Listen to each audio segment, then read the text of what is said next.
Section 4. You will hear a lecturer in psychology talking about a type of memory.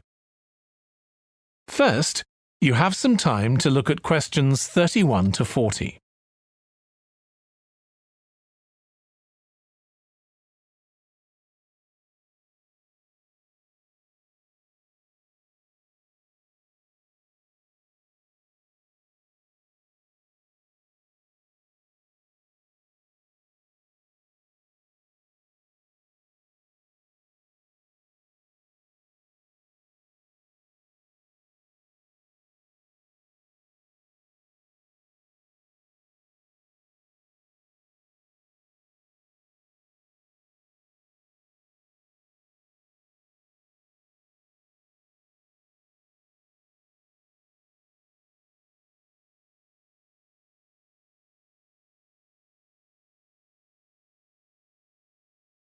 Now listen carefully and answer questions 31 to 40.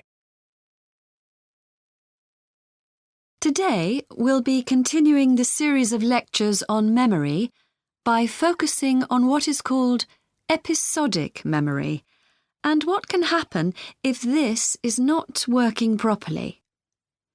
Episodic memory refers to the memory of an event or episode. Episodic memories allow us to mentally travel back in time to an event from the past. Episodic memories include various details about these events. For example, when an event happened and other information such as the location. To help understand this concept, try to remember the last time you ate dinner at a restaurant. The ability to remember where you ate, who you were with, and the items you ordered are all features of an episodic memory. Episodic memory is distinct from another type of memory called semantic memory. This is the type of factual memory that we have in common with everyone else.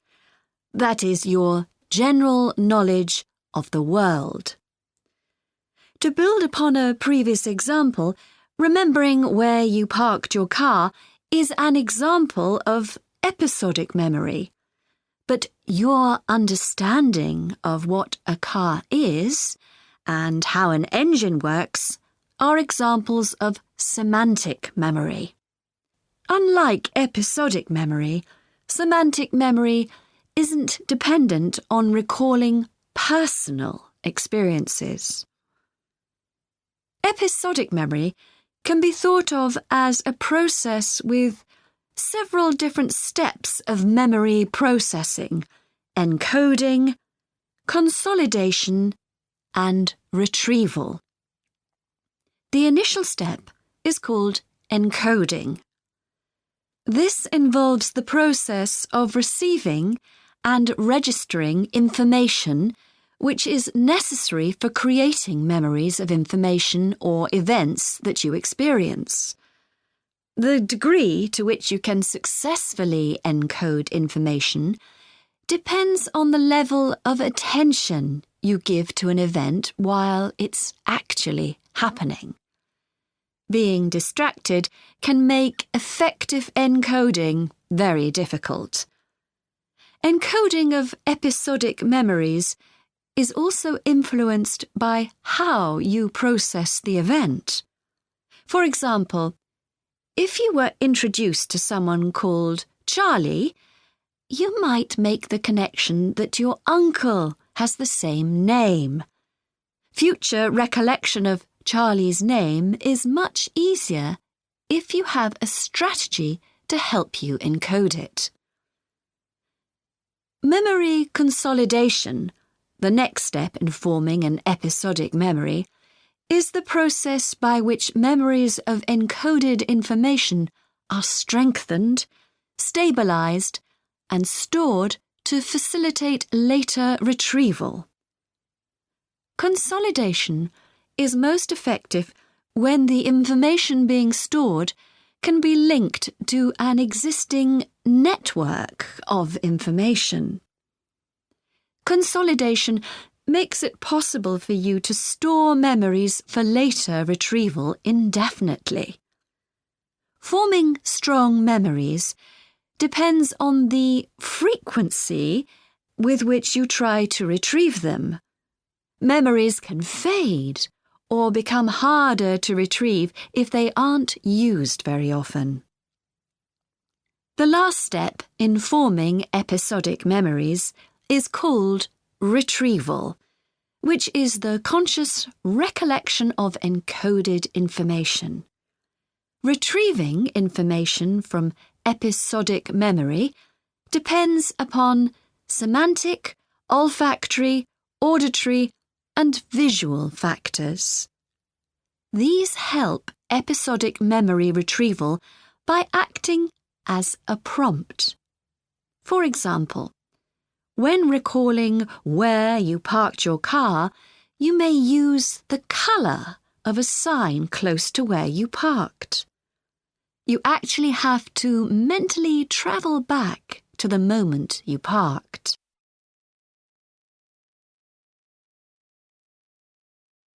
There are a wide range of neurological diseases and conditions that can affect episodic memory. These range from Alzheimer's to schizophrenia to autism. An impairment of episodic memory can have a profound effect on individuals' lives. For example, the symptoms of schizophrenia can be reasonably well controlled by medication. However, patients' episodic memory may still be impaired, and so they are often unable to return to university or work. Recent studies have shown that computer-assisted games designed to keep the brain active can help improve their episodic memory.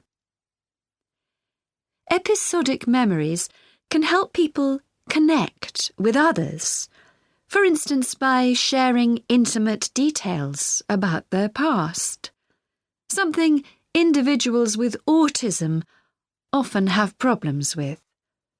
This may be caused by an absence of a sense of self. This is essential for the storage of episodic memory and has been found to be impaired in children with autism. Research has shown that treatments that improve memory may also have a positive impact on children's social development. One study looked at That is the end of section 4. You now have half a minute to check your answers.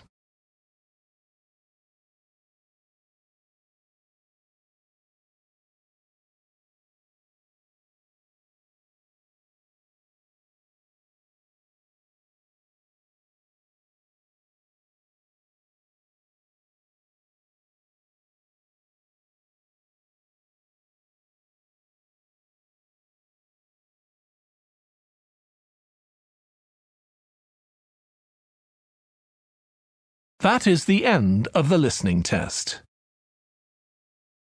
In the IELTS test, you would now have 10 minutes to transfer your answers to the answer sheet.